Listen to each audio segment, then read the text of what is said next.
Friends, welcome to ऐसे classes. कैसे हैं आप सब दोस्तों? आप सभी का बहुत वेलकम है ऐसे क्लासेस में।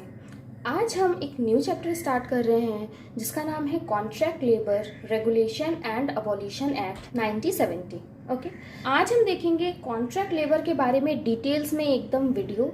पूरे चैप्टर को अच्छे तरीके से हम कवर कर लेंगे।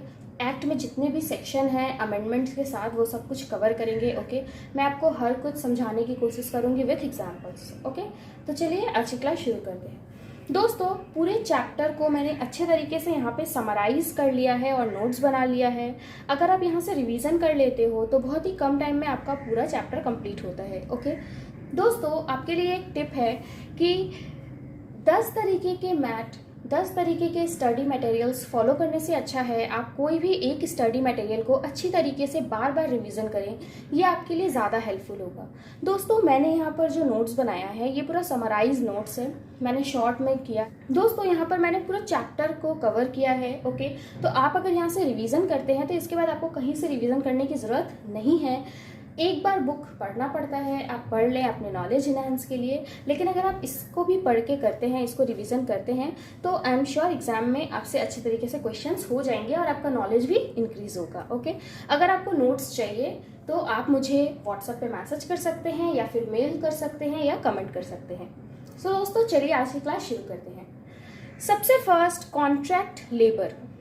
दोस्तों, कॉन्ट्रैक्ट लेबर होता क्या है? तो अगर एग्जाम्पल में हम समझें तो हम अपने आसपास देखते हैं कंस्ट्रक्शन का काम चलते रहता है। ओके, कंस्ट्रक्शन में हम देखते हैं बहुत सारे लेबर काम कर रहे होते हैं। ओके, सो क्या ये साल भर काम करते हैं? ऐसा तो नहीं है। जितने देर कंस्ट्रक्शन का काम चलता है उतने दिन ये लोग काम करते हैं। ओके, तो यहाँ पर क्या होता है, कॉन्ट्रैक्ट बेस्ड काम होता है। मतलब जब तक वो बिल्डिंग नहीं बनेगी तब तक वो सारे लेबर कॉन्ट्रैक्ट में है।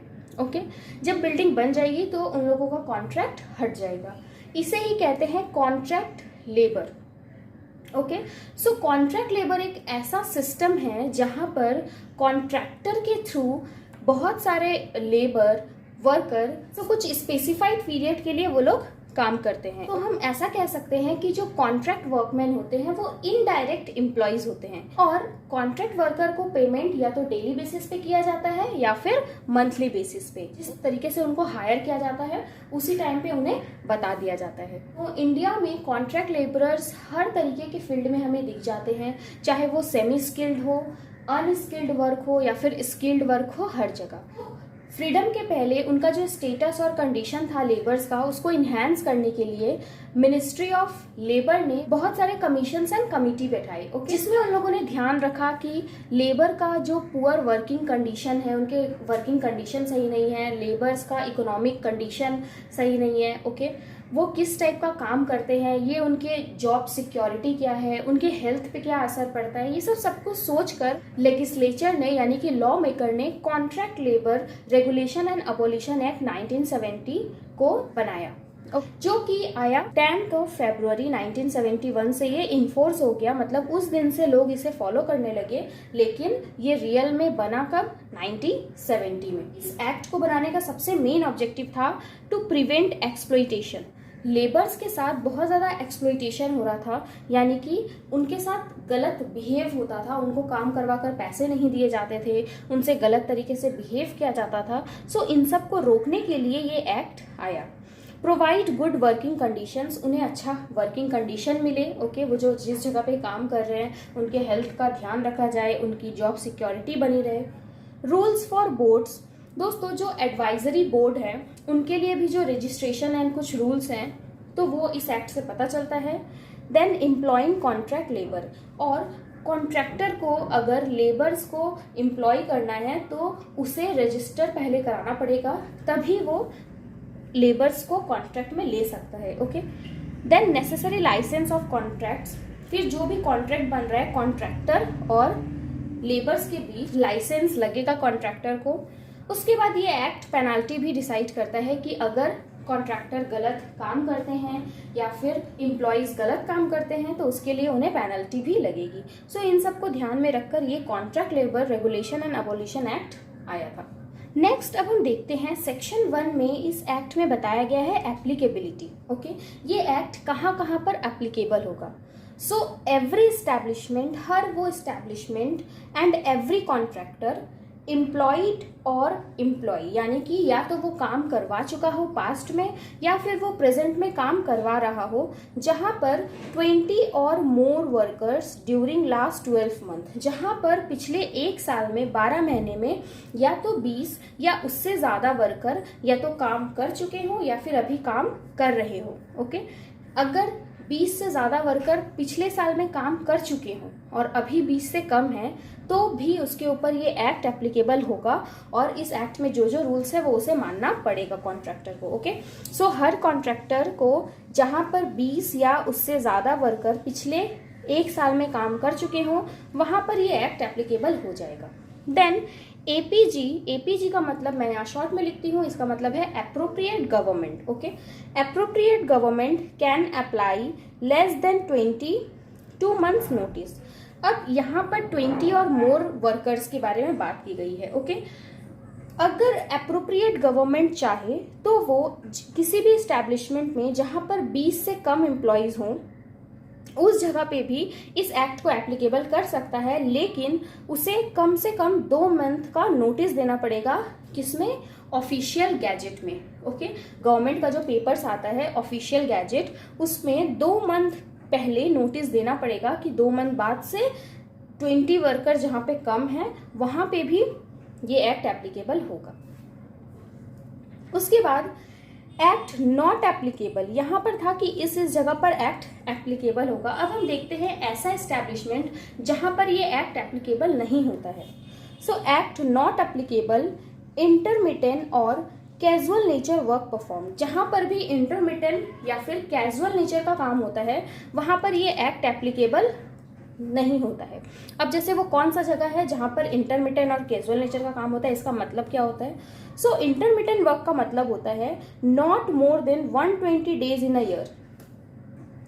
कोई भी ऐसा काम होना जो कि बहुत ही थोड़े टाइम के लिए होता है और 120 डेज यानी कि 4 महीने से ज़्यादा वो काम नहीं चलता है पूरे साल भर में। तो अगर कोई ऐसा काम हो तो वहाँ पर ये एक्ट एप्लीकेबल नहीं होगा, क्योंकि काम 6 महीना भी एटलीस्ट नहीं चला, 4 महीना से भी कम में ये काम स्टॉप हो गया। फिर seasonal not more than 60 days in a year. Okay, seasonal work यानी कि जहां पर 60 दिन से ज्यादा का काम ना हो, एम्प्लॉय सिर्फ 60 दिन के लिए अपॉइंट किए जाएं, सो वहां पर ये काम नहीं होगा। उसके बाद है act not applicable to advisory और मैनेजेरियल कैपेसिटी। अगर वर्कर थोड़े से अप लेवल पे हो, जैसे कि एडवाइजरी बोर्ड्स में हो या फिर मैनेजेरियल लेवल पे अगर वर्कर हो, तो वो इस एक्ट के अंदर एप्लीकेबल नहीं होंगे, यानी कि उन्हें कॉन्ट्रैक्ट लेबर नहीं माना जाएगा। और सुपरवाइजर जो कि wages more than 500 per month, ऐसे सुपरवाइजर जो हर महीने 500 रुपये से ज़्यादा का सैलरी उठाते हो, तो ऐसे सुपरवाइजर लोग भी इस एक्ट के अंदर में एप्लीकेबल नहीं होंगे। और जो आउट वर्कर होते हैं वो भी इस एक्ट के अंदर में कॉन्ट्रैक्ट लेबर में नहीं आते हैं। तो आउट वर्कर का मतलब क्या होता है? आउट वर्कर का मतलब जो कि एम्प्लॉय के प्रीमाइसेस से काम ना करे, बाहर से काम करे। ओके, उन्हें कहते हैं आउट वर्कर। सो हमने देखा इस एक्ट में एप्लीकेबिलिटी और ये एक्ट कहाँ कहाँ एप्लीकेबल नहीं है। इसके बाद हम चलते हैं सेक्शन 2 की तरफ, जहाँ पर हम कुछ डिफिनीशंस देखेंगे। ओके, सो सबसे फर्स्ट है कॉन्ट्रैक्ट लेबर, जो कि कवर्ड है 2 सबसेक्शन 1 क्लॉज डी में। कॉन्ट्रैक्ट लेबर का मतलब क्या होता है? तो मैंने आपको स्टार्टिंग में ही बताया कॉन्ट्रैक्ट लेबर कौन होते हैं, जिन्हें हायर किया जाता है थ्रू कॉन्ट्रैक्टर। कॉन्ट्रैक्टर उन्हें हायर करता है विथ और without knowledge of principal employer. या तो प्रिंसिपल एम्प्लॉयर को पता हो कि वो लेबर हैं या नहीं है, उससे फर्क नहीं पड़ता। जो कॉन्ट्रैक्ट लेबर कॉन्ट्रैक्टर के थ्रू अपॉइंट हो गए तो वो कॉन्ट्रैक्ट लेबर के अंदर में आएंगे। ओके, अब हम देखते हैं प्रिंसिपल एम्प्लॉयर कौन होता है इस एक्ट में। सो प्रिंसिपल एम्प्लॉयर कवर्ड है 2 सबसेक्शन 1 क्लॉज जी में। ओके, प्रिंसिपल एम्प्लॉयर हम किसे कहते हैं? सो गवर्नमेंट ऑफिस में प्रिंसिपल एम्प्लॉयर होता है head of the office. Factory में प्रिंसिपल एम्प्लॉयर होता है ओनर या फिर ऑक्यूपायर। और अदर किसी भी जगह जहां पर ठीक से अगर मेंशन नहीं है तो वहां पर सुपरवाइजर्स को प्रिंसिपल एम्प्लॉयर बोला जाएगा। इसके बाद नेक्स्ट है वर्कमैन, यानी कि जो कवर्ड है 2 सबसेक्शन 1 क्लॉज आई में। ओके, वर्कमैन का मतलब होता है स्किल्ड, सेमी स्किल्ड, अनस्किल्ड, मतलब या तो काम अच्छे तरीके से सीखा हो, आधा सीखा हो या बिल्कुल भी नहीं सीखा हो।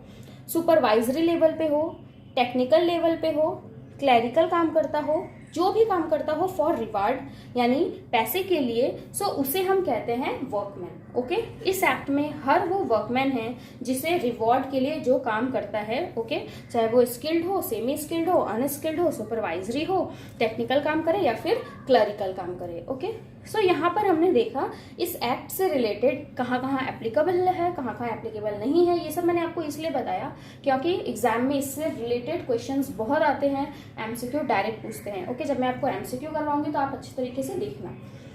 और ये सब मैंने इसलिए बताया क्योंकि आपके नॉलेज के एनहेंसमेंट के लिए, और ये सेक्शन एग्जाम में डायरेक्ट आ जाते हैं कि कॉन्ट्रैक्ट लेबर किस सेक्शन के अंदर में एक्सप्लेन किया गया है, या फिर वर्कमैन के अंदर कौन इंक्लूड है और कौन नहीं है। ओके, जैसे टेक्निकल लिखकर आपसे पूछेगा क्या टेक्निकल वर्कमैन के अंदर इंक्लूड है या नहीं टेक्निकल लेबर, तो आप कहेंगे हाँ, टेक्निकल, क्लरिकल, सुपरवाइजरी ये सब कुछ वर्कमैन के अंदर में इंक्लूडेड है। सो दोस्तों, ये था कॉन्ट्रैक्ट लेबर का फर्स्ट पार्ट। ओके, अभी इसके 3-4 पार्ट हम लोग कवर करेंगे जिसमें हम पूरे एक्ट को अच्छे तरीके से कवर कर लेंगे। ओके, तो नेक्स्ट मैं आपको बहुत इंपॉर्टेंट चीज़ें बताने वाली हूँ इस एक्ट में। अगर आपको ये वीडियो अच्छी लगी तो एक लाइक और कमेंट ज़रूर कर दें, और नेक्स्ट वीडियो के लिए चैनल को सब्सक्राइब करना ना भूलें और नोटिफिकेशन बेल प्रेस कर दें जिससे कोई भी वीडियो आपसे मिस ना हो। और नोट चाहिए तो आप मुझे व्हाट्सएप पे मैसेज कर सकते हैं, कमेंट कर सकते हैं या मेल कर सकते हैं। सारी इन्फॉर्मेशन आपको डिस्क्रिप्शन बॉक्स में मिल जाएगी। ओके, और अगर आपको किसी भी तरीके के चैप्टर में कोई प्रॉब्लम हो तो आप बिंदास मुझे पूछ सकते हैं। ओके, मैं ज़रूर वो सॉल्व करने की कोशिश करूँगी। सो थैंक यू फ्रेंड्स, आज के लिए इतना ही। नेक्स्ट वीडियो में मैं फिर आपको बताती हूँ न्यू चीज़ें।